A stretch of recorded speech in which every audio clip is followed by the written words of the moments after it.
So yan, konnichiwa mga kasaka. So ngayon 5 lang tayo ulit. So magtatanim tayo ulit ng ng green peas. Dahil meron tayong biniling nakaraan na green peas. So itatanim natin ngayon. Dahil mag-winter na nga. So itanim na natin lahat ng mga binili nating mga tawag nito. Mga buto na binili natin sa supermarket. Tsaka yung binigay ni nanay. Ang itatanim natin mga kasaka, yan, salad is snap pea. Tapos yung isa naman is green peas. So nandito yung green peas natin, nakapunla. Yan. Merong konti na tumubo. Yung itatanim natin. Yan. So naman haksay natin yung susunod na tatanim natin pag lumaki na konti. Malaliit pa kasi. So yan na yung tinanim natin nakaraan. Yung unang vlog ko na Horenzo, yan tumutubo na sila. Ayan, lumalaki na sila, di ba? So yan mga kasaka, tanim-tanim tayo para maka-minus tayo sa bilihin. Mas dalo malayo talaga tayo sa supermarket. Kailangan nating gumawa ng paraan magtanim.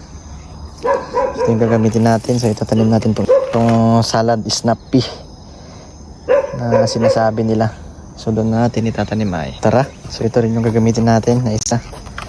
Pang pang kalba.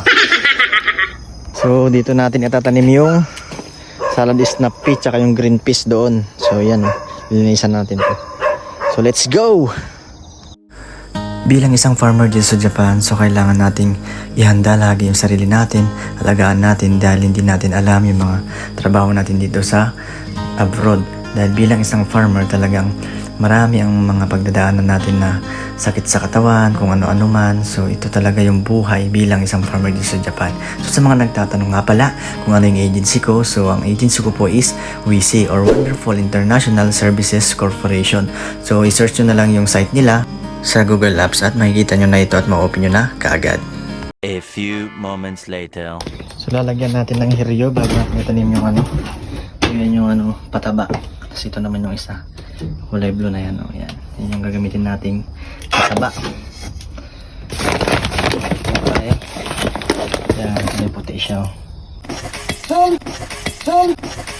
Ginagawa mo!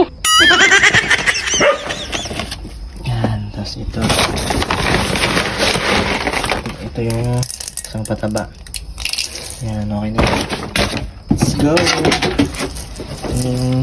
Ilagay natin ang pataba para mabilis tumubo yung buto natin na green peas at saka snap pea, salad snap pea.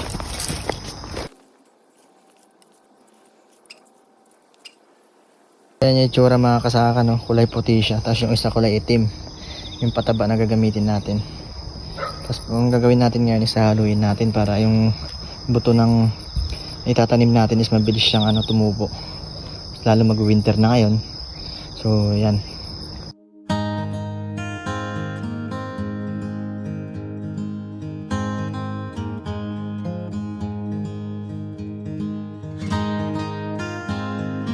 Tabasan na-mix ko na po yan mga kasaka. So yan, simulan na tayo magtanim.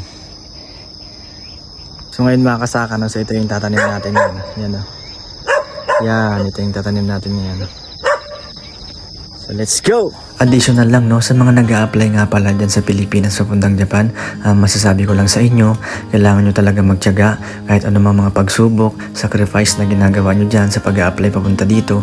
Kailangan nyo talagang tiyagain dahil alam nyo naman mga kasaka, dahil pagpunta nyo dito sa Japan, talagang bawing-bawit nyo naman yung mga hirap na pinagdaanan dyan sa Pilipinas.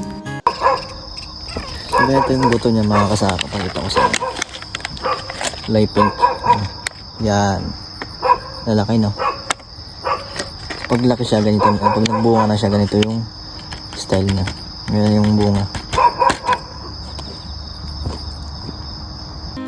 Alam ko marami na sa mga nag-a-apply dyan sa Pilipinas ang sukong-suko na dahil marami na silang nagastos, gastos sa medical, gastos sa pamasahe, pabalik-balik sa agency, pero hindi pa rin natatawagan. So alam nyo mga kasaka, napagdaanan ko po yan nung ako'y nasa Pilipinas pa. Kung alam nyo lang, 2 taon po ako naghintay dahil po noon kasagsagan po ng pandemic. So yun po yung mga napagdaanan ko dyan. Yun mga kasaka na naitanim ko na. So yun. Pero hindi po ako nawalan ng pag-asa dahil alam ko at iniisip ko lang lagi na makakaalis ako dahil kailangan talaga natin tiyagain, kailangan talaga natin ng panahon para maghintay dito sa pag-abroad natin.